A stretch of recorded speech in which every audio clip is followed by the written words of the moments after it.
D3, les podcasts culturels de Tanger et du nord du Maroc.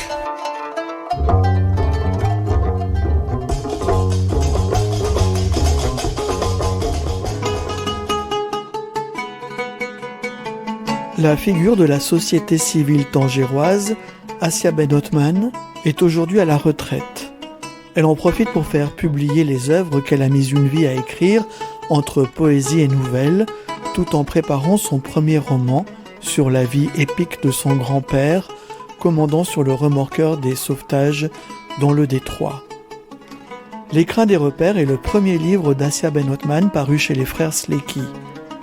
Titulaire depuis 1989 d'un doctorat en toxicologie industrielle de l'Université de Lille, elle a contribué depuis 1990 à la formation, à la culture et à la prévention des accidents du travail à Rabat, puis Berkane, avant de diriger le bureau Taïchir à la direction régionale du ministère du Travail de Tanger.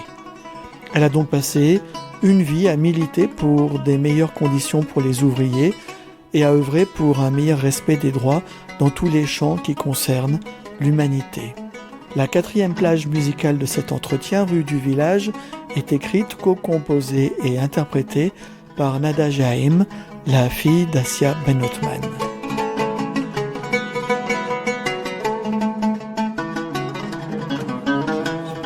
Assia Ben Othman, comment êtes-vous arrivée à l'écriture ? Il y avait un concours d'écriture de poésie. Ma fille devait participer à ce concours, elle était au collège. Elle venait d'apprendre comment écrire un sonnet, donc je l'ai encouragée et elle a eu le premier prix. Et le soir même, moi je me suis rendu compte que c'est quelque chose qui me parlait en fait.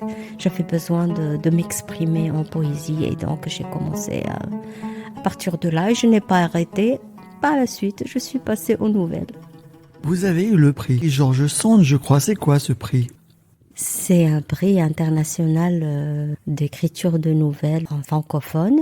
C'est organisé par un organisme français et voilà, donc c'est sur Facebook, il y a l'annonce et les personnes intéressées, que des femmes en fait, c'est réservé aux femmes, peuvent écrire, on a 4 mois. En fait, ça débute le 8 mars avec donc le jour de la femme. On a le thème, on nous donne un thème.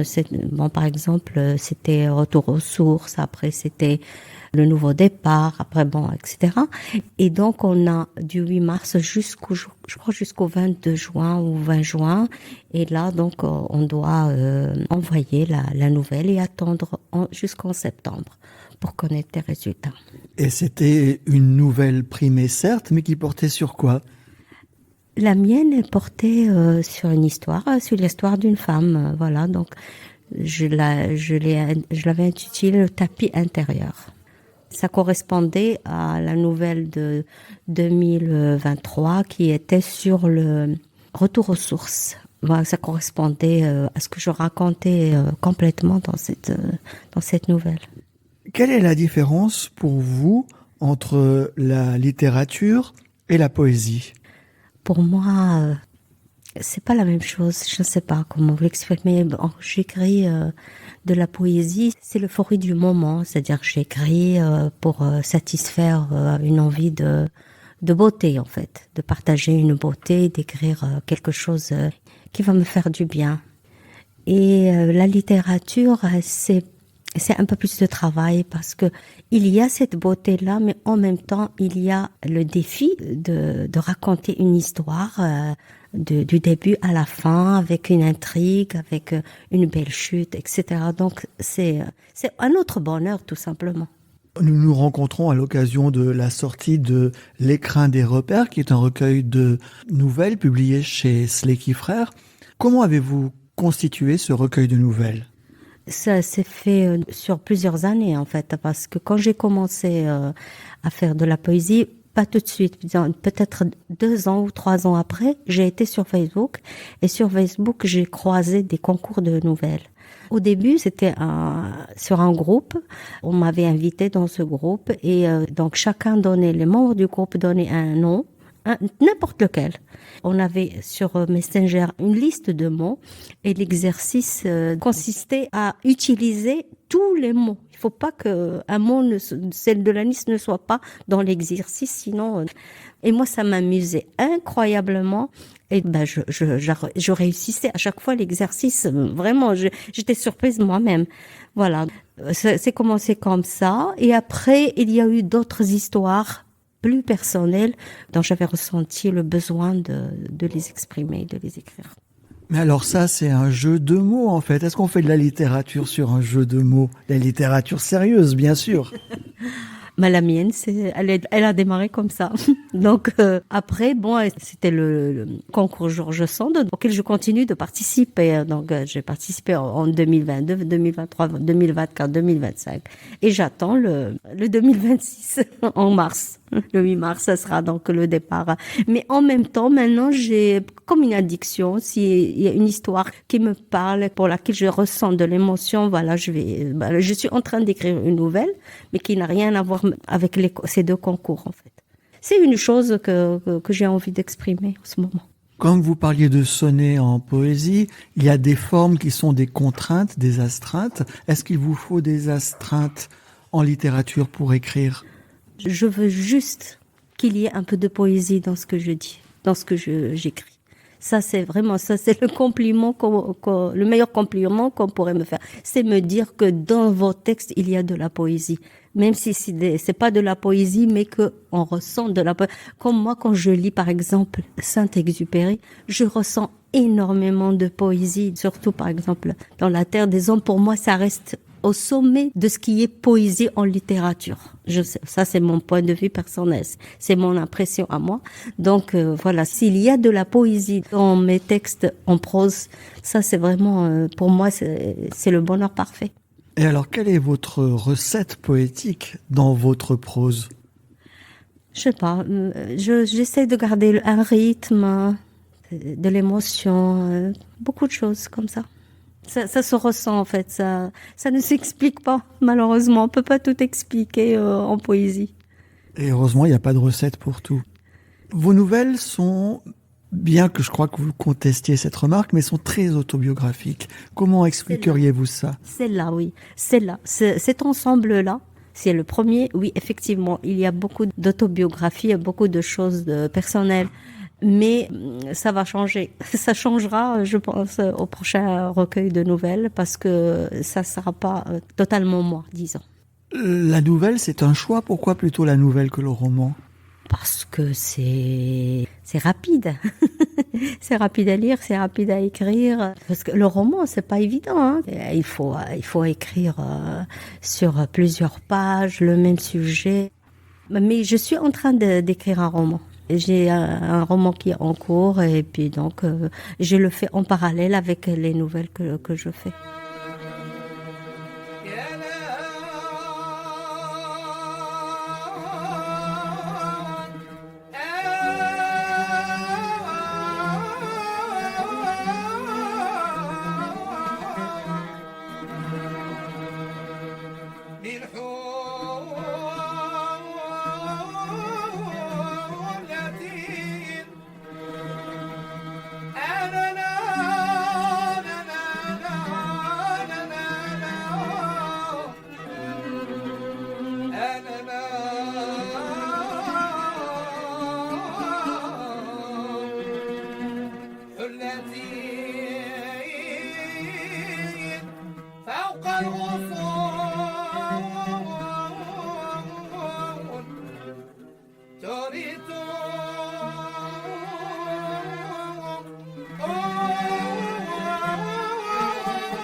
Certaines de vos nouvelles font 2 pages, c'est cinglant, c'est un coup de fouet.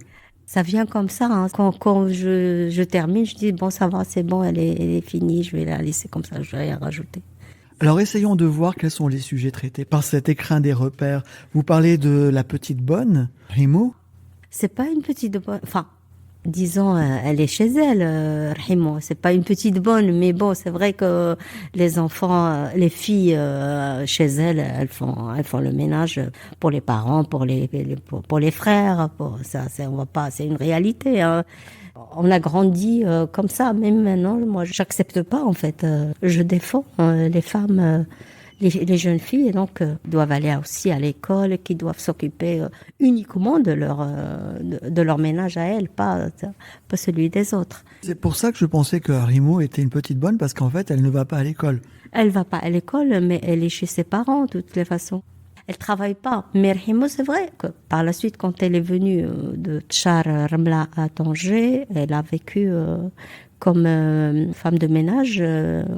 Mais bon, elle était plus grande. Elle n'était pas une petite fille. Ben oui, c'était son travail pendant certaines années. Ensuite, il y a un portrait de Lalla Kradouj. Lalla Kradouj, c'est votre grand-mère. Imelella. Oui, c'est elle. C'est elle. Qu'est-ce que vous pourriez en dire? Eh ben, en fait, c'est le seul souvenir que j'ai d'elle, hein. C'est pour ça.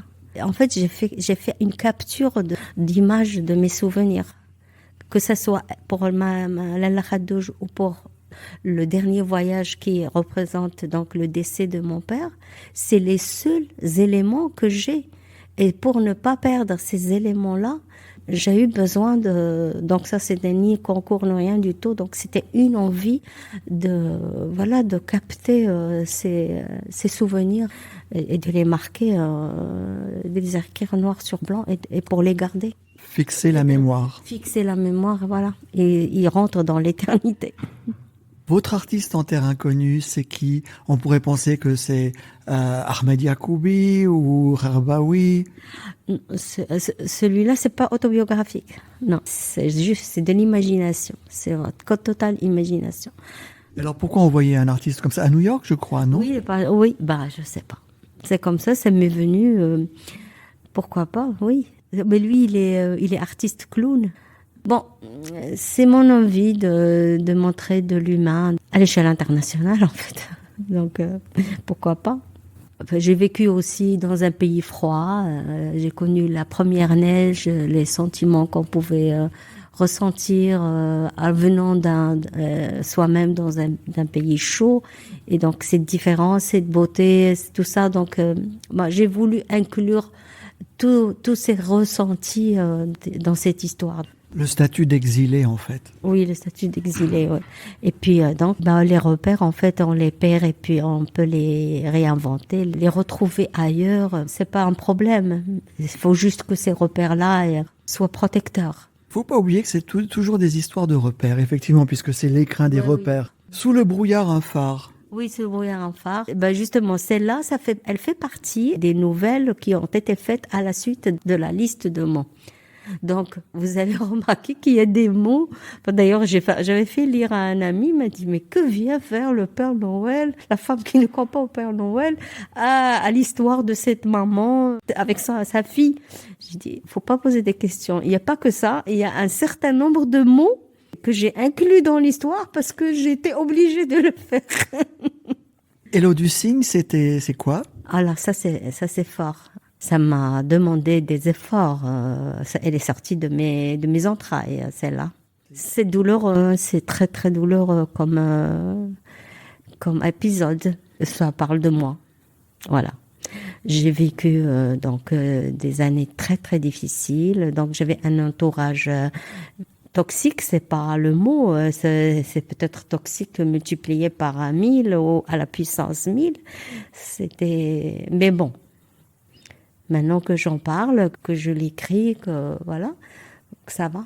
L'écriture sert aussi à éloigner les démons comme ça. Pour moi, oui.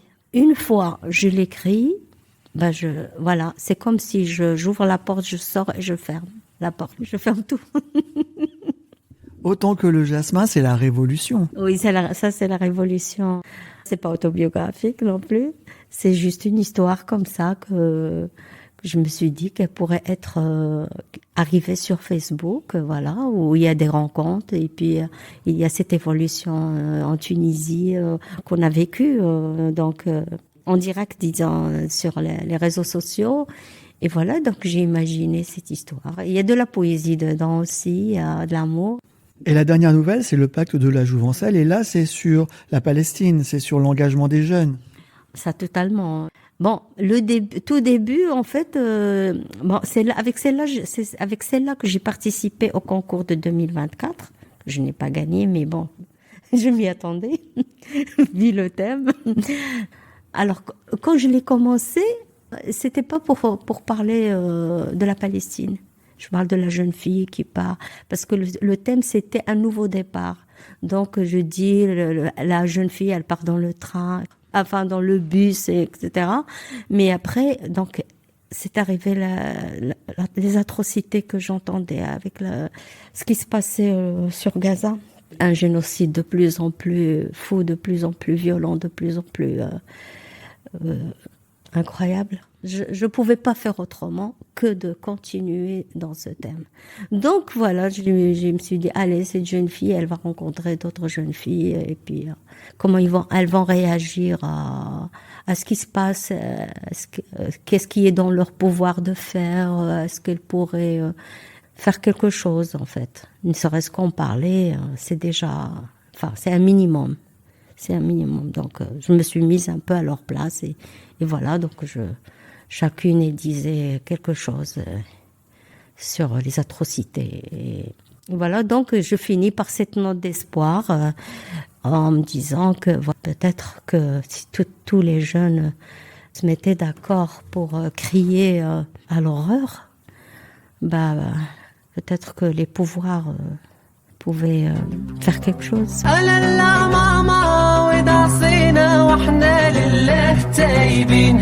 زين زين ما نفوت وخا ونموت بالحديد وتكون السلسلة ليا ويكون رسامها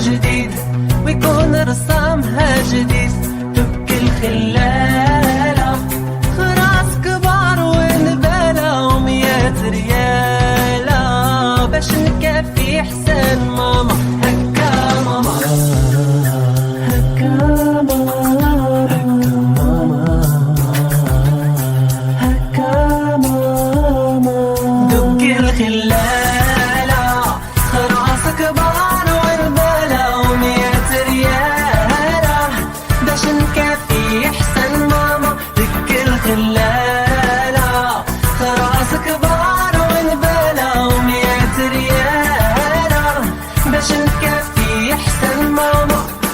Les contes du Mali, quelle est cette étrange nouvelle en 5 parties?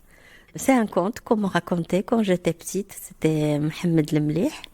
On me racontait 2 beaux contes. Le premier, c'était Aïcha bint Najjar, c'est-à-dire Aïcha, la fille du menuisier. En fait, le conte a été adapté au cinéma par une cinéaste tangéroise, Farida Beliazid. Et c'est Ruse de femme, Kid Nissa. Et celle-là, donc, moi je la connaissais aussi, et je sais pas, j'ai voulu écrire ce conte. En fait, quand j'ai commencé, j'ai fait que le premier. Après je continue jusqu'à la fin, et j'ai raconté finalement toute l'histoire comme ça en poésie. Je me suis amusée à le faire, ça m'a fait plaisir, et voilà, et tant mieux si ça fait plaisir au lecteur. Alors il y a plusieurs autres nouvelles encore, mais on va terminer avec L'évasion, qui évoque un jeune prisonnier. Un jeune prisonnier, oui. Parce qu'en fait, j'avais entendu quelqu'un qui travaillait à la prison, et effectivement, il y avait un jeune prisonnier, lui avait volé les clés. C'est-à-dire qu'il faisait le ménage. Ça, c'est arrivé véritablement. Hein. Et donc, on m'a raconté ça. J'ai commencé à penser à écrire cette anecdote, et voilà, ça a donné cette nouvelle. Et les reproches en ligne, c'est sur votre milieu du travail. Oui, les reproches en ligne, c'est mes activités quotidiennes dans mon bureau, quoi. C'est donc tout ce qui est l'environnement, le milieu du travail, les nuisances du travail liées au travail, etc. les accidents dans le bâtiment, tout ça, c'est quelque chose dans lequel donc j'ai travaillé pendant des années. J'ai écrit une histoire et en même temps donc, j'ai évoqué toutes ces questions de l'environnement. Alors, dernière question sur la littérature, avant de revenir à cette carrière professionnelle. Qui est-ce qui vous a marqué dans la littérature, dans la poésie, dans la littérature en général et puis peut-être dans la littérature marocaine aussi? Je lis tout, moi. J'ai pas quelqu'un qui... Enfin, peut-être, il y a un auteur que j'ai lu plus que les autres, c'est Amin Maalouf. Pratiquement, j'ai lu toute l'œuvre. Parce que le premier que j'ai lu, il m'a marqué profondément, ça fait longtemps. C'était les années 80, j'habitais en France, je faisais mon doctorat. C'était le Léon l'Africain. J'ai aimé justement quand la grande histoire, l'histoire avec H, est évoquée dans le roman. Ça, j'aimais. Et j'essaie moi aussi de le faire. C'est-à-dire, j'évoque la grande histoire dans la petite histoire, les événements historiques, des événements qui peuvent se rattacher à cette période. J'aime en parler. C'est vrai qu'Amin Maalouf, c'est très souvent des fresques historiques. C'est ça. Peut-être que je dirais, lui, il m'a marqué plus que les autres. Mais sinon, je lis de Marocains, je lis de tout, enfin, littérature. Parce que je me tombe entre les mains, je lis beaucoup. Alors maintenant, revenons à votre carrière professionnelle. C'est quand même un choix très fort de travailler dans le droit du travail, dans la sécurité. C'était quand j'ai eu ma licence à Rabat, donc je suis allée faire un doctorat en France, à Lille, et il y avait cette opportunité, donc la toxicologie en milieu industriel. Mais ça m'a beaucoup plu, donc je n'ai pas hésité.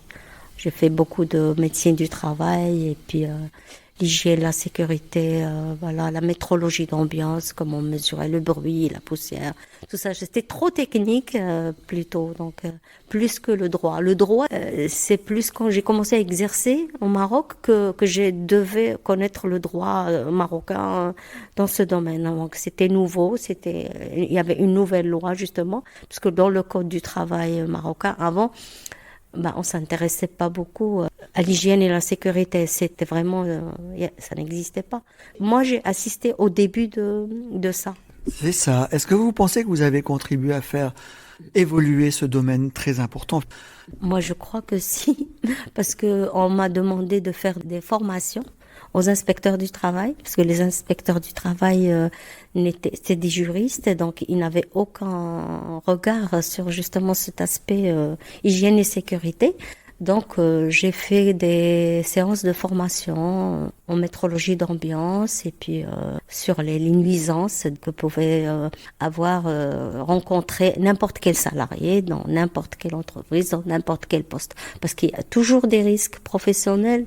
Même dans l'enseignement, il y a des accidents, il y a des maladies. Il peut y avoir maladies psychiatriques, par exemple, ou liées à l'allergie à la crème. Dans tout domaine, il y a un risque. Et est-ce que le Maroc a bien évolué? Oui, là, on est bien évolué. Oui, parce que maintenant, avec les grandes entreprises internationales qui viennent s'installer, donc il faut donner l'exemple. Le code du travail, il est là et voilà, donc ça encadre bien tous ces aspects. Mais c'est peut-être parce qu'il y a des entreprises internationales qui tirent vers le haut, mais c'est aussi peut-être parce que le Maroc est maintenant suffisamment riche pour se permettre d'être plus attentif à ce genre de problématiques. Je crois que les deux sont partis parallèlement. C'est-à-dire il y a la richesse et le développement et en même temps ces entreprises qui s'installent, qui font partie du développement, de l'économie, tout ça. Ça va ensemble. C'est parti ensemble et espérons que ce sera encore meilleur dans les années à venir. I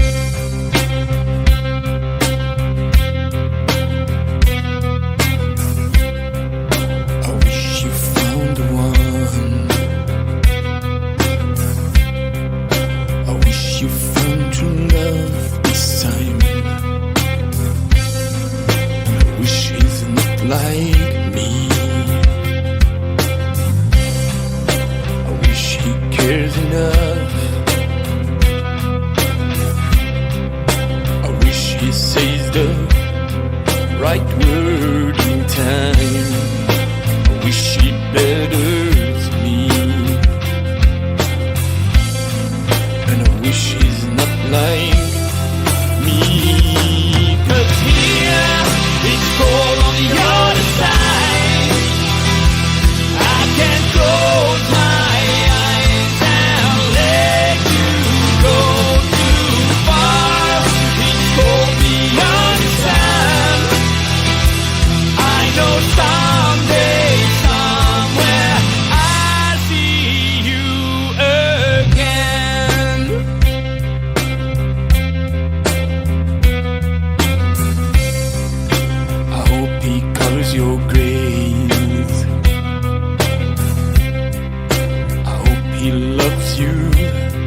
in different ways.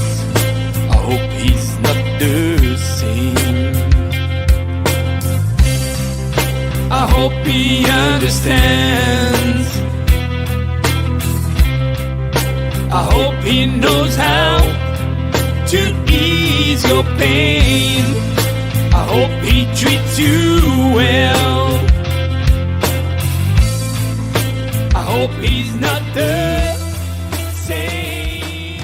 La sécurité au travail a influencé le droit du travail. C'est donc un engagement qui est lié aux droits de l'homme. Est-ce que vous pensez que vous avez un engagement dans ce champ-là aussi? Moi, je suis actuellement à la retraite.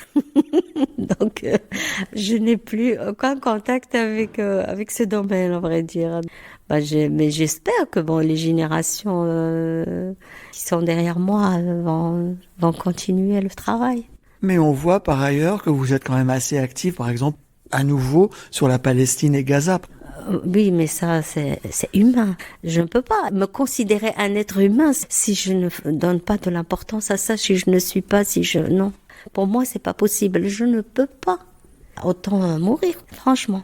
Est-ce que c'est quelque chose qui est lié à la littérature aussi? Ou est-ce que la littérature naît de ça, de cette indignation?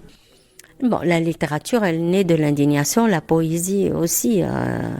Il suffit de lire Mahmoud Darwish pour se dire comment il a vécu et comment il a exprimé ses idées, ses revendications et ses forces et tout ce qu'il nous a laissé comme héritage pour justement penser à cette cause qu'on ne doit pas oublier, mais que tout le monde veut oublier. Ce qui est affolant en fait. Ce qui est affolant. De plus en plus, l'humain est inhumain. Est-ce que l'engagement n'est pas aussi une part d'héritage? Je crois que vous tenez beaucoup à régulièrement évoquer votre grand-père, qui était un sacré bonhomme sur le détroit. Il était capitaine d'un bateau remorqueur. Il connaissait, donc il était professionnel dans la navigation dans le détroit, qui est spécifique, qui n'est pas évidente avec les courants marins atlantiques et méditerranéens. Je suppose que c'est particulier comme navigation. Donc lui, il était capitaine de la remorqueur et donc il lui est arrivé de sauver des embarcations qui n'avaient pas justement cette connaissance de la navigation sur le détroit. Donc voilà, il a eu des reconnaissances, par exemple par le consulat d'Espagne de l'époque, je pense que c'était en 1921. Il y a un papier, un document qui certifie qu'il a sauvé la Extremadura, la navigation espagnole qui allait échouer en fait, qui allait faire naufrage et que lui il a sauvé. Alors il dépendait de l'administration de Tanger International ou du sultan? Sur le document c'est la Marsa Tanger, donc c'est le port de Tanger. Donc je suppose que c'était l'État. Et pourquoi ce grand-père vous a autant marqué que ça? Peut-être parce que ma mère, elle était fière de lui, elle en parlait aussi beaucoup. D'ailleurs, il a eu pas que ce prix-là, il avait eu par un Dahir, la reconnaissance d'un Wissem du roi du Maroc. C'est quand même plus important que du consul général de l'Espagne. Oui, c'est plus important, mais c'est arrivé en fait 10 ans plus tard. C'est en 1931 qu'il a eu par Dahir le Wissem chérifien. Pour l'ensemble de ces années de travail, et aussi parce que une fois il avait fait la bay'a avec les bateaux dans la mer quand le roi était sur le port, c'est-à-dire une bay'a maritime. C'était son idée à lui. Voilà, donc c'est pour ça qu'il a eu ce Wissam Alaoui. Que la mer fasse allégeance au roi. C'est ça, que la mer fasse la mer du détroit, pas n'importe laquelle. C'est vrai que c'est une sacrée histoire, ça. Oui, oui. Qu'il fallait absolument évoquer. Nous sommes sur le programme Détroit. C'était impossible de faire un épisode supplémentaire de Détroit sans raconter l'histoire du grand-père. Les percussions dans un placard prennent ville le vendredi soir. L'encens parfume la maison, enivre celle qui attend. Rêveuse et réservée, mais ce soir elle veut danser. Impatiente de s'émerveiller, des musiciennes d'un soir d'été. Les belles arrivent en robe de jute ou de soie.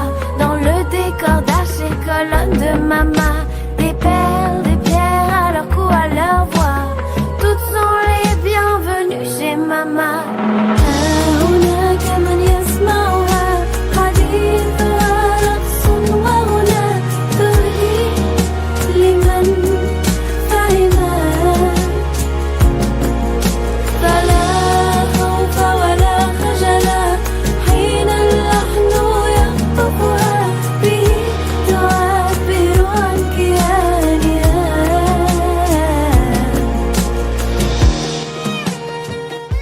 Qu'est-ce que Tanger vous a apporté dans la vie et dans la littérature? C'est mon enfance. Tanger, c'est mon enfance, c'est mes repères, c'est mon appartenance, mes origines, mon identité, c'est tout Tanger.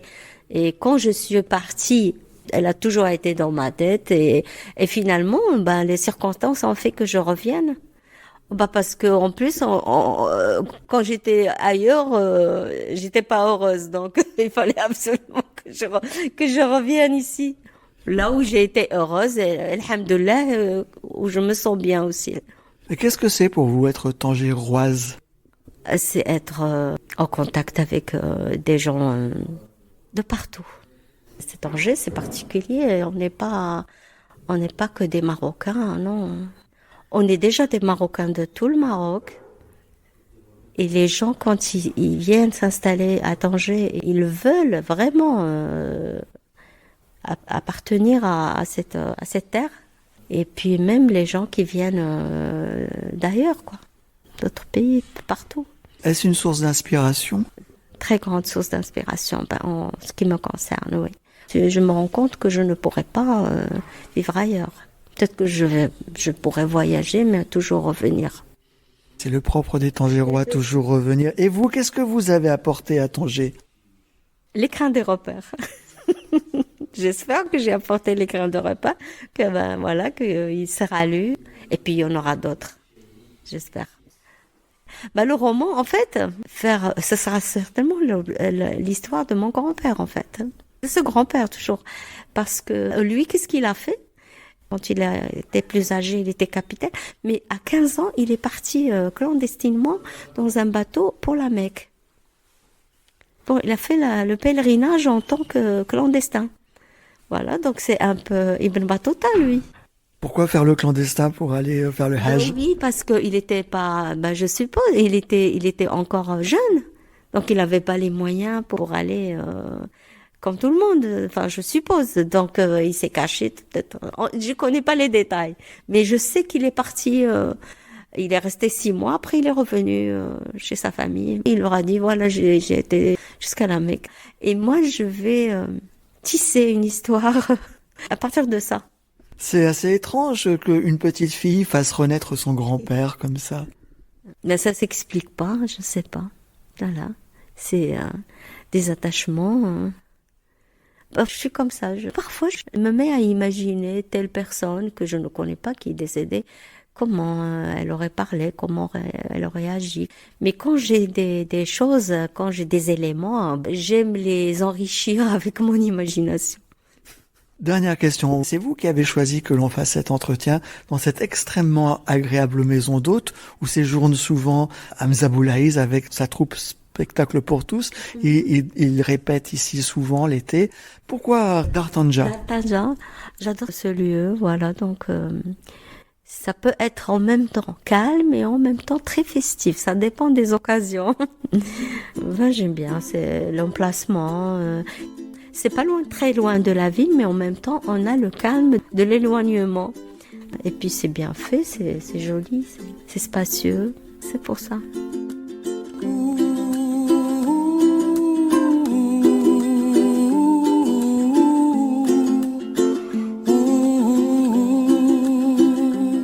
Ce nouvel épisode de Détroit était consacré à Assia Ben Othman, figure de la société civile tangéroise qui commence à publier ses travaux littéraires, dans un premier temps avec son recueil de nouvelles L'écrin des repères.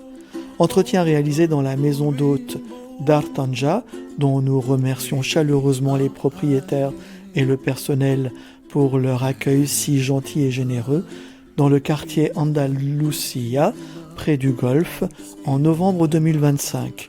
Tout droit réservé à Philippe Guiguet-Bologne. Merci à Omar Mtiwi pour les musiques des génériques, solos de luth extraits de son album Andalousie, ainsi qu'à l'ensemble Ibn Arabi et à Dargnawa de Tanger.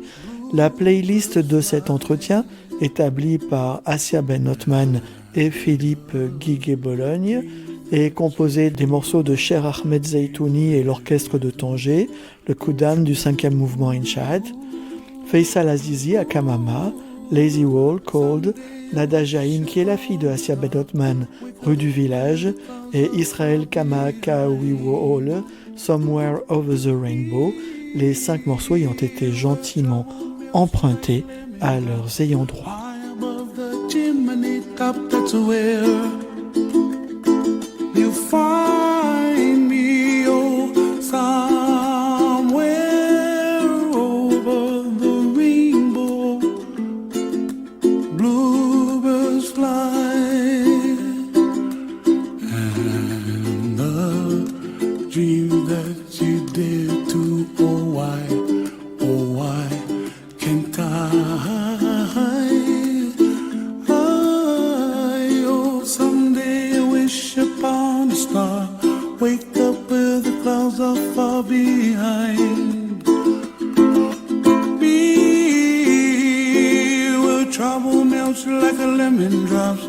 High above the chimney top, that's where you find